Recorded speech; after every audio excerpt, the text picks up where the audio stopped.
It's Ryan, and I want to talk about strengthening your technique, how you can get better faster, get stronger faster, and kind of my viewpoint on how to get better at all this stuff when it comes to powerlifting and building strength. And we're going to come with the assumption that you are serious about what you're doing as far as lifting weights and getting stronger for powerlifting, getting stronger, improving your total, improving your bench, squat, and deadlift. It doesn't really have to be powerlifting, but you want to get stronger and you want better numbers. You want to hit better numbers in the gym. So we're going to assume you're consistent, because if you're not consistent, anything I say after this is not going to make any sense and it's not going to really apply to you. But if you are consistent, here's my opinion. And this is kind of what it comes down to. When you're trying to break a plateau and hit new numbers, the only way that you're going to be able to become great at lifting is that you are constantly working on your technique.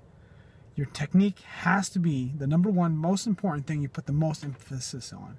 If you do not, you're going to always have inconsistent results. Gotta have consistent results, consistent setup, consistent bar path, consistent everything, because it's one of the only ways that you're going to be able to make improvements. Because with the technique alone, improving your technique can add 20, 30 pounds if your technique sucks. But to add 20, 30 pounds just from building muscle can take over a year, so keep that in mind. So if you focus on technique, you're going to become a great lifter. Now, taking this a step further, how do you choose weights, what repetition schemes, what programs to run? Now, when it comes to programs, it's kind of like a preference, but let me talk about picking weights. And I'm not going to really even consider percentages. I'm picking about specific weights. I want you to think about your squat, your bench, and your deadlift. Think about where your form begins to break down. Let's just use repetition scheme of 4 or 5 reps. At 5 reps, when does your form break down? What weight? Think about that for a second. For 5 reps, think about your 5 rep max. So your 5 rep max is your technique breakdown on 5 reps is probably somewhere below your 5 rep max. I hope you're following me with this. And the idea I'm trying to give to you here is that if you do your 5, so let's say you're doing 5 sets of 5 or 3 sets of 5 or 4 sets of 5, right? If you do your 5 rep max on your first or second set, there's a good chance you're not going to be able to complete the same amount of work on the following sets, because that's your max.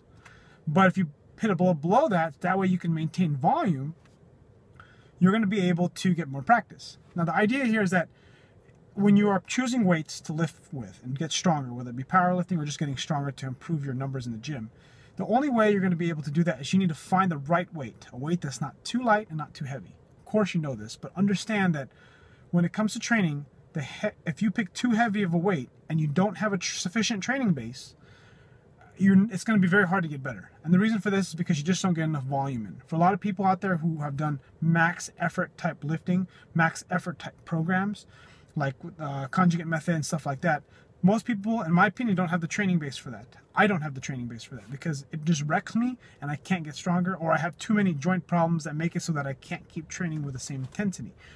Training max. Or my approach is wrong. So I'm not going to say it doesn't work. I'm going to say that the idea is that if you're trying to become good and you're trying to become stronger faster, you have to pick a weight where it's heavy enough, where it's light enough so that you can maintain sufficient volume, meaning reps and sets, but heavy enough so that you make enough error, meaning that, let's say, you may have to grind the 4th or 5th rep, right? Let's say you're doing sets of 5, like I said, and you have to grind the 5th rep. You want to find the weight where you have to grind the 5th rep. That's just an example. Or maybe you lose your groove a little bit. You lose your bar path. Your wrist position on the bench is messed up. Maybe your bar position on the deadlift is messed up. Maybe your shoulder, your hips go up too high or they're too low. Or the squat, your shoulders aren't tight enough. Or you come out the hole incorrectly. Or you're going out in the hole incorrectly. You want to pick a weight where you can get enough practice in that error zone. This is kind of related to the talent code, right? If you watch my video on the talent code, it's kind of finding that ideal error zone. Like when you do max effort or near 90% or higher, what's going to happen is there's just too much error. You're basically grinding almost everything.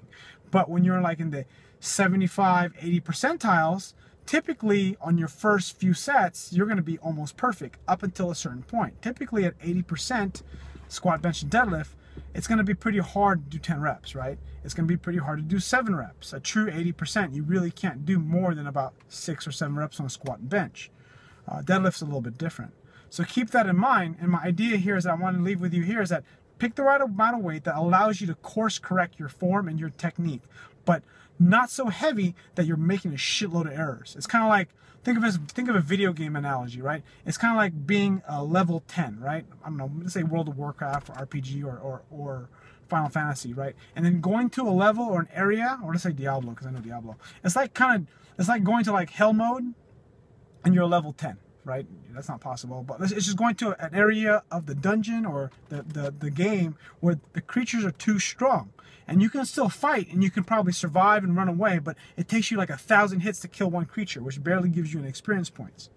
But then if you go to a place that's too easy, let's say at level 10, like when we first started, you'll kill everything really fast, but the problem is you won't get enough experience points. So it's kind of like you need to find somewhere in between that very high level and that low level, that there's a sweet spot where you're going to get the most amount of experience points, but the most amount of challenges where it's not so hard, but it's hard enough. Anyways, I hope that made sense. I'd like to hear your comments if you like this video or just had an opinion about some of my ideas. And thanks for watching. I'll see you guys in the next video.